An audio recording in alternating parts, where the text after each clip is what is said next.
саламатсыңарбы балдар? Анда эмесе биздин кайрадан кыргыз адабияты сабагыбызга кош келипсиңер.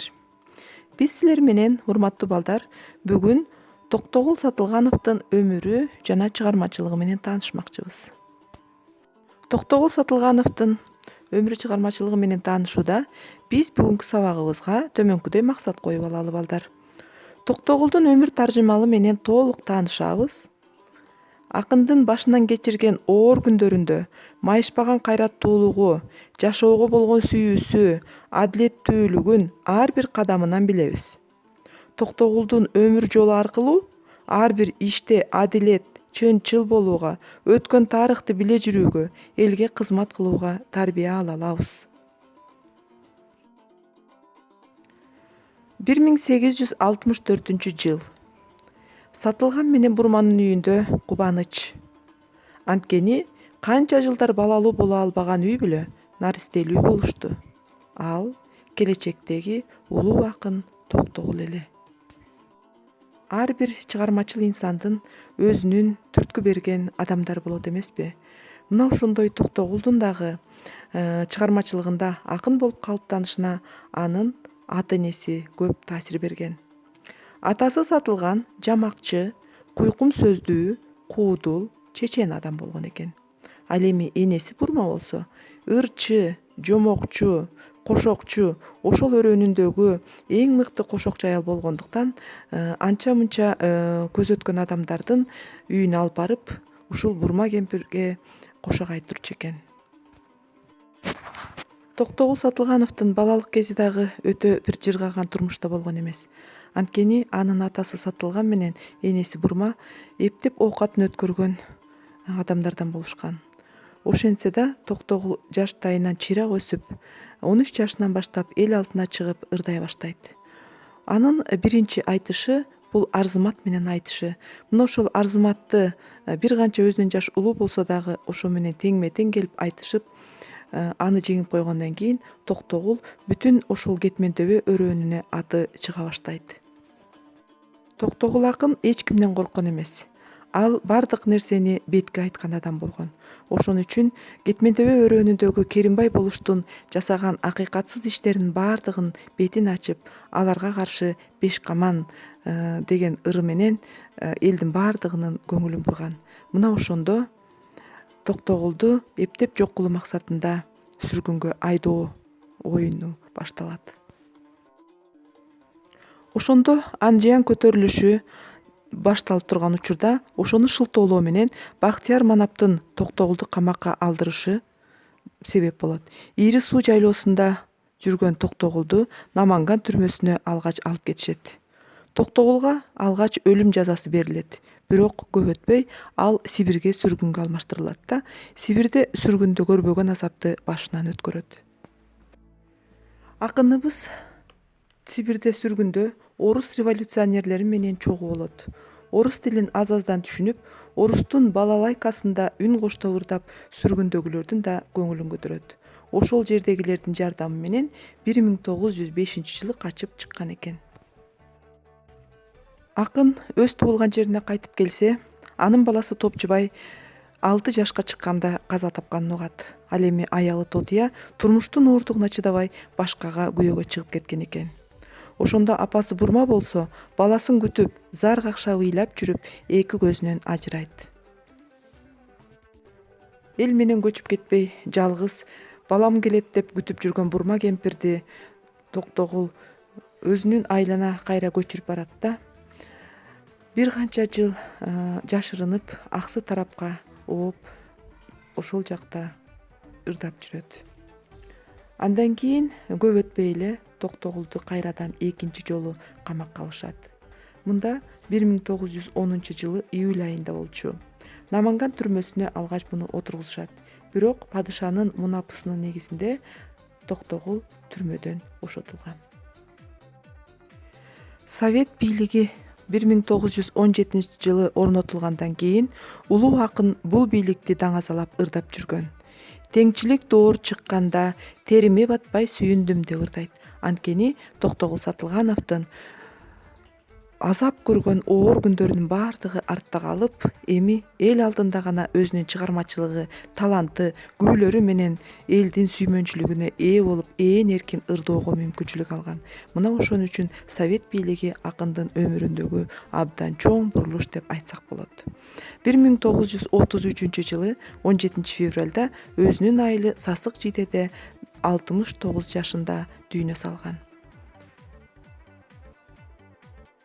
Токтогулду көргөн адамдар абдан жакшынакай, шайыр, шамдагай, эти чымыр, көздөрү оттой күйгөн, куш тумшук, сүйкүмдүү адам болчу деп эскеришкен. Токтогул ошондой эле Чоңду, Эсен-Аман, Сартбай, Айтике ырчылардан дагы көптөгөн акындык өнөрлөрдү үйрөнгөндүгүн айтсак болот.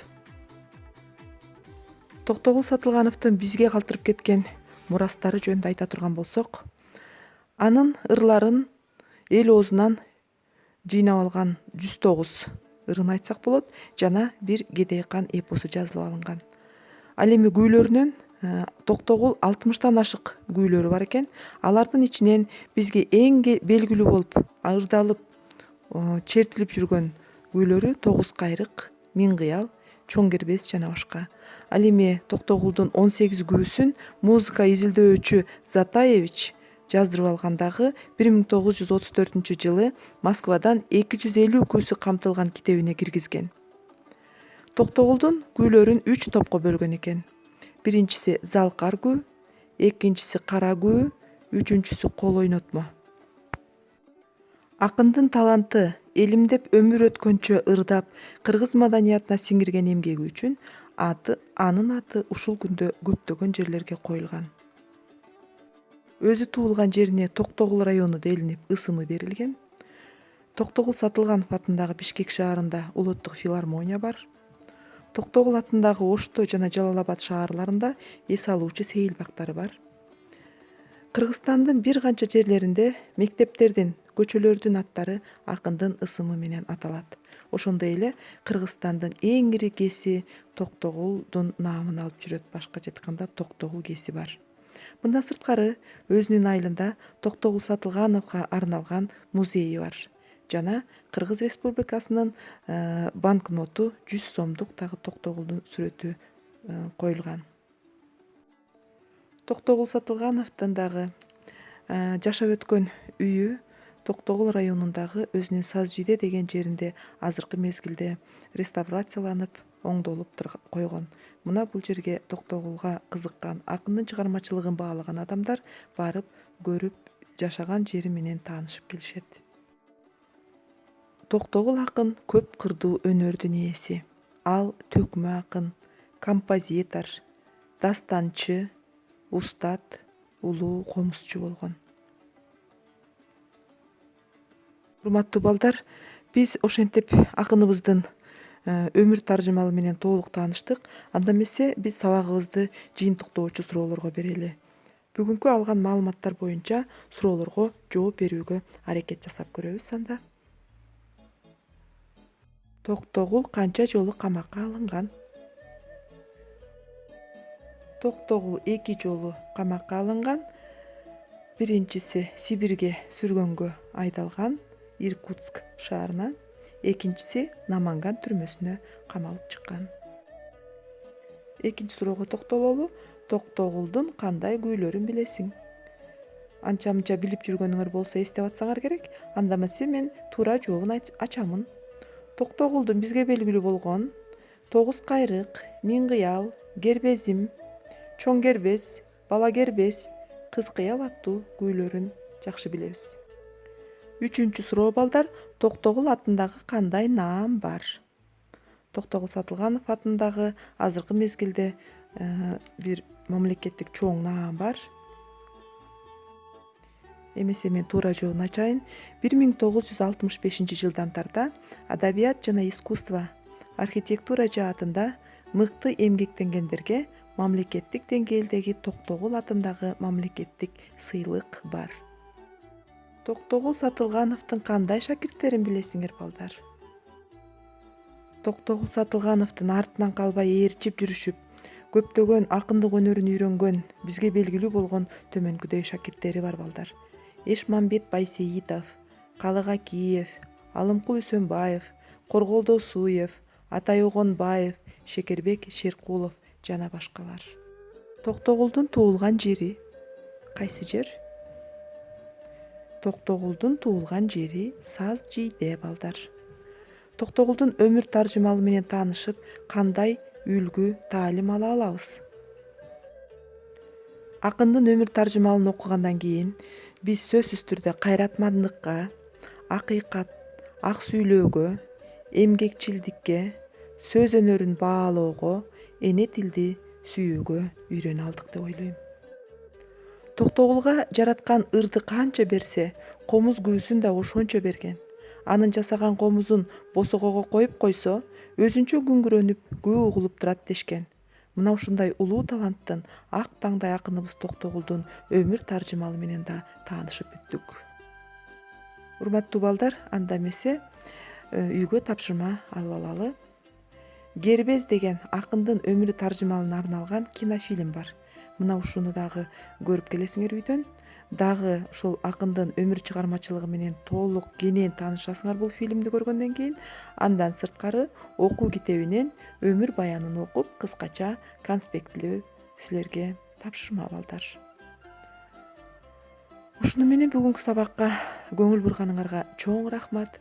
Көрүшкөнчө аман болгула балдар.